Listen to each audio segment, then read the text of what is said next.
نحمده ونصلي على رسوله الكريم اما بعد. محترم مسلمانانو، ستاسو په خدمت کې د اختر د ورځې آداب او د اختر د شپې آداب بیانو. هغه آداب چې د هغې تعلق د نبی کریم صلی الله علیه وسلم زندګۍ سره د صحابه کرامو رضی الله عنهم اجمعین د زندګۍ سره که چېرې دغه شیدونه مونږ په زندګۍ کې راوستل نو زموږ هر یو لمحه بسي عبادت کې وي.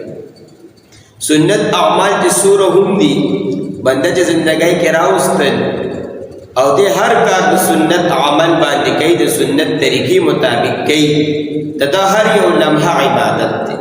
حضرت علی رضی الله عنه نه چا تپوس وکړو، یو کافر ته وایي تپوس وکړو چې تاسو وایي چې زموږ هر یو لمحه هر ساعت عبادت کی، نو دا څنګه وی؟ تاسو خدای کې خوراک کوئی خوب کوئی لیټرین ته ځئ راځئ ګرځېدل کوئی بازار ته ځئ، څنګه هر یو لمحه وی عبادت دی؟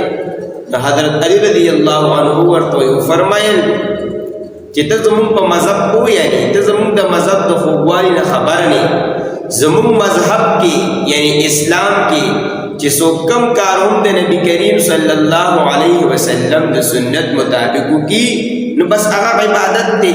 مونږ ډوډۍ هم د سنت مطابق خورو، هغه هم عبادت دی. ګرځېدل هم د سنت مطابق کوو، هغه هم عبادت دی. خوب هم د سنت مطابق کوو، هغه هم عبادت دی. لیټرین ته دننه کېدل بهر کېدل هم د سنت مطابق کوو، هغه هم عبادت دی. نو په دې وجه زموږ هر کار هغه عبادت دی. د مسلمان هر یو کار چې دا عبادت شي دا بهله کېږي چې د سنت مطابق شي. نو اوس محترمو اخترونه دي، د اخترونو خپل آداب دي. نو لومبې دا چې لومبې د اختر شپې باره کې د نبی کریم صلی الله علیه وسلم څه ارشاد دی؟ نبی کریم صلی الله علیه وسلم ارشاد فرمایي: من احیا لیلة العید ولیلة النصف من شعبان لم يمت قلبه یوم تموت القلوب. نبی کریم صلی الله علیه وسلم فرمایل څوک چې د اخترونو په شپه د لوی اختر یا د وړوکي اختر په شپه او دغه شان د شعبان المعظم په 15مه شپه یعنی شب بارات چې ورته موږ تاسو د هغې په شپه عبادت وکړي، ان داسې ده چې الله رب العزت به د ده زړه نه مړ کوي په هغه ورځ چې په کومه ورځ به الله رب العزت د ټولو خلکو زړونه مړوي، یعنی د قیامت ورځ د ده زړه به ژوندی. څوک چې د اختر شپه شوګیره کوي او عبادت پې کوي، مونږ خو شوګیره کوو خو بازارونو کې ګرځو، په ذولیاتو کې تېرو، هغه د ځان دپاره د ګناه سبب وګرځو، پکې په ذولیاتو کو لغویاتو کو، نو هغه زمونږ دپاره د پکړ سبب شي. او چې نه عبادت دې پکې وکړو، ذکر و اذکار دې پکې وکړو، نو الله رب العزت پر د قیامت پر زړه نه مړه کوي، ړه به دې ژوندی، ړه به دې نه مري. دغه شان اوس د اختر د ورځې آداب دي. نو سعید ابن مسیب رحمت الله علیه چې یو ډېر لوی بزرګ انسان تېر شوی دی، هغه فرمایي چې د اختر پر ورځ مسواک وکړه. مسواک کول د اختر پر ورځ سنت عمل دی.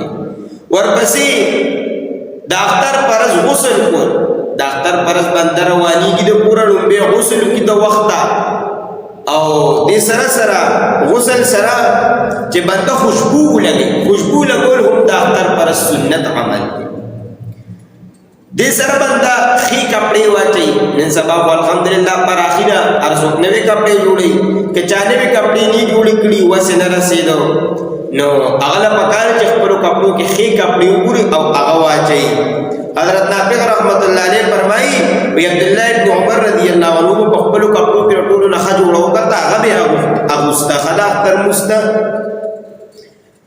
دغه شان د اختر لمونځ له ځان د وخت ته رسو، د کوره د وخت وځو عیدګاه طرف ته، کوم ځای کې د اختر لمونځ ادا کېږي مسجد کې، هلته ځان د وخت ته رسو. د اختر د لمونځ نه مخکې بل نفل لمونځ نشته، عیدګاه ته به ځان رسې. دغه شان د وړوکي اختر په ورځ چې د کوره ووتې او صدقه فطر جاني کړي، سرسایه جاني ورکړي، نو د اختر د لمونځ نه مخکې به د هغې ادایګي کوي. دغه شان چې عیدګاه ته وي بنده ځي، د هغې نه مخکې کور کې څه وخوري، کم از کم یو څو کجورې وخوري، یو څو جواری وخوري. حدیث شریف کې راځي نبی کریم صلی الله علیه وسلم باندې چې د عید الفطر یعنی د وړوکي اختر پر ورځ د کوره وتلو لومبې به څه خوړل چې تر څو به څه خوړلي نو د کوره به نه وتو او د غټ اختر پر ورځ به د قربانۍ کېدو نه پس به خوراک. دغه شان عیدګاه ته چې بنده ځي د ځان سره تکبیر وایي. عید الفطر کې وړوکي اختر کې پرور وایي الله اکبر الله اکبر لا اله الا الله والله اکبر الله اکبر ولله الحمد. او عید الاضحی یعنی لوی اختر کې په تیز आवाज وایي پکار دي.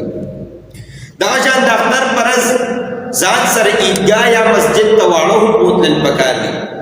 عبداللہ ابن عباس رضی اللہ عنہ فرمائی وی زبا نبی کریم صلی اللہ علیہ وسلم نزان سر بوتلم آغا وقت عبداللہ ابن عباس ابن بلوغت تنو رسیدلے معشومو وی زبا زان سر عیدگاہ تا بوتلم.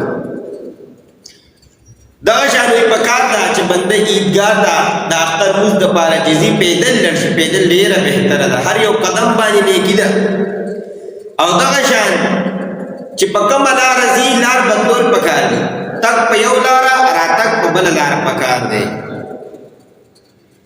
او دے سر سرا داختر درست دا پارا چکا موسکی گی داغی دا پارا اقامت او اذان نشتری. زکا حضرت جابر بن عبداللہ رضی اللہ تعالیٰ عنہ فرمائی وی نبی کریم صلی اللہ علیہ وسلم با دا اخترون پرز دا اخترون مست اذان و اقامت نکو